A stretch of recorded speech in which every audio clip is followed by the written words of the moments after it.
I must have been only about 4 or 5 when I encountered the creatures in my room. I still had a toddler bed, not quite a single, the one that is converted from a large cot.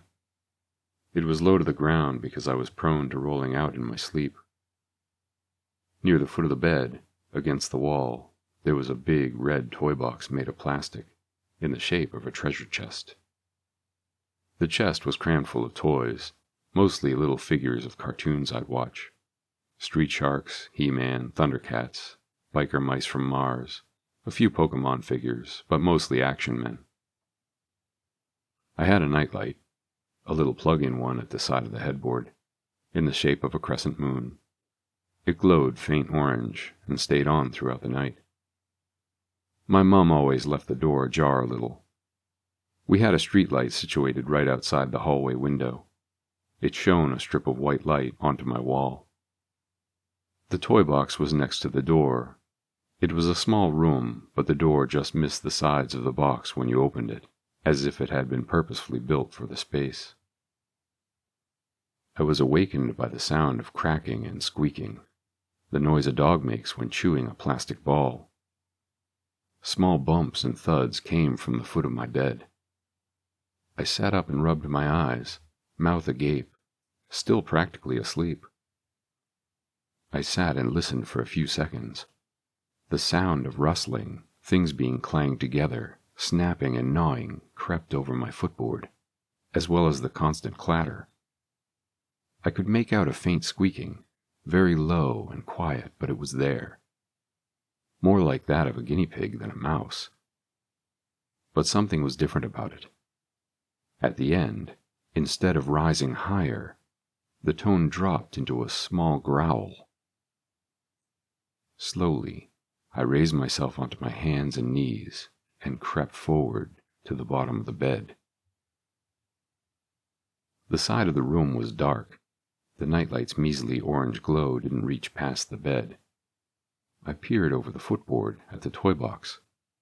The lid was open, which was strange, and toys littered the floor. I watched as the noises came from inside the box. Something was moving, but amongst the figures I couldn't tell what it was. An action man came tumbling out onto the floor. One of the flippers it was wearing had been shredded. The other leg stopped in a mangled stump halfway down. Examining the other toys on the carpet, all of them had bite marks, limbs missing or faces chewed into a deformed plastic mush. Little hands, arms, and bits of chewed-up parts were scattered on the floor also. Bewildered, I raised myself up and leaned forward, trying to get a better look inside the chest. At first, I still couldn't distinguish what was moving. Letting my eyes focus, I made out something furry. At first, I thought it might be the Furby I had in there, but whatever it was, it had its back to me, hunched over. Its fur looked damp and spiked up in messy clumps. A long, thin tail covered in small hairs slithered upward, the end twitching from side to side. I noticed something else move within the chest, and scanning the whole thing, I could make out 2 more tails, both different sizes, one longer, one shorter, protruding from deeper inside the mound of toys. I'm not really sure why, but whatever they were, I didn't want to be in the room with them. They scared me. Slowly, I crept from my bed and tiptoed towards the door. Reaching it, as it wasn't far, I placed a hand on it. Still looking at the box, still watching the tails flicker, I cautiously opened the door. Silently, it swung open at first. The white stripe of light from the hallway grew as the exit out of the room grew larger. Even though I'd done it countless times, I slowed down once the door moved closer to the edge of the toy box, intently watching the distance between the two. As I slowed, the hinges of the door creaked loudly, making me jump. I froze on the spot. I listened out for the sounds of movement, but there was none. The chewing, the snapping, the gnawing, They'd all stopped. Turning my head, I peered at the toy box. It was met with two whitish-yellow eyes. They reflected the light of the crescent moon and the hallway. They didn't seem to look directly at me, more off to my right, at the door. A noise, wrinkled and leathery, twitched as the two long slits extended and retracted. A slow, wheezing breath escaped as a mouth began to open. It grew wider and wider, taking over most of the face. Incredibly sharp, needle-like teeth dripped with saliva. Bits of plastic and fake hair had been impaled and wedged in between them. There seemed to be no pattern to them.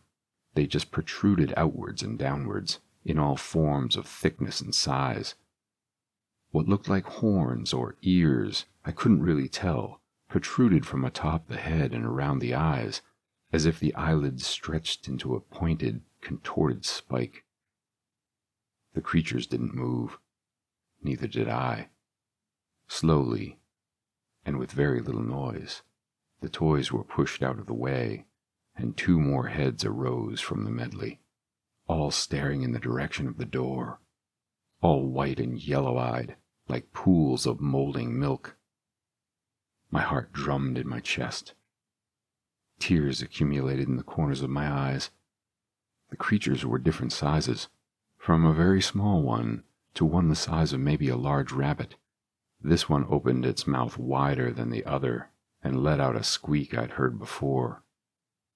It was just air at first, a whisper, which rose into a muted squeak that lasted for a second or two, then dropped dramatically into a low grumble, maybe a growl.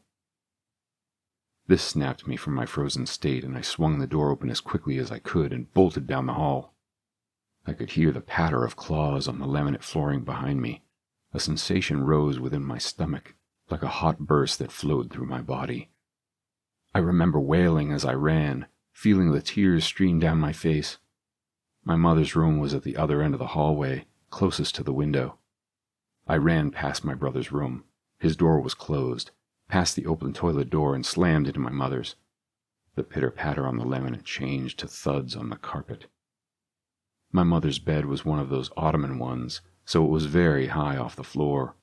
Before I reached it, I leapt, slamming into the side. Kicking my legs and grabbing handfuls of duvet, I pulled myself up.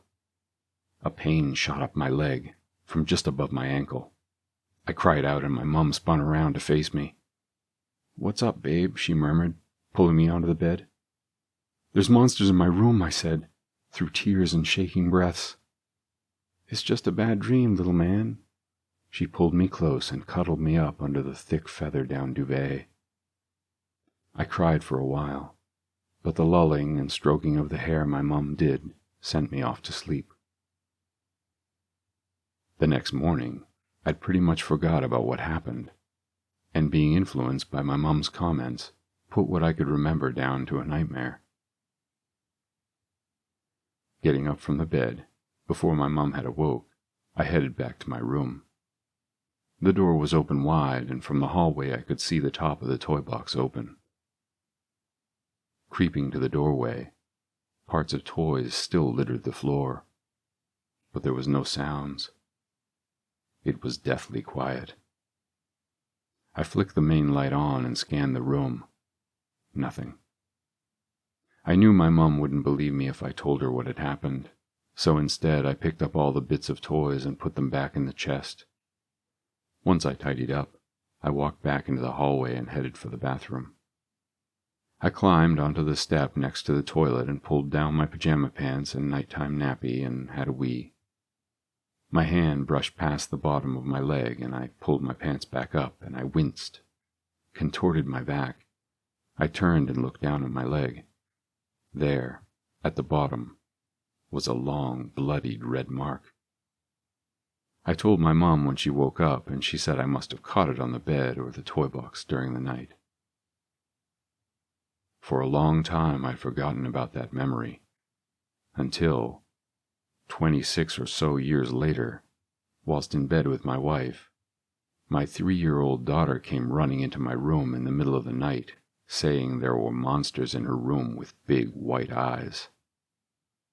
The memories flooded back to me. I haven't been able to find any other story like it, so out of desperation, I thought I'd post it here and see what others say. A repressed memory of a bad dream and a coincidence from a 3-year-old? Or a childhood memory long forgotten, unlocked by a second encounter?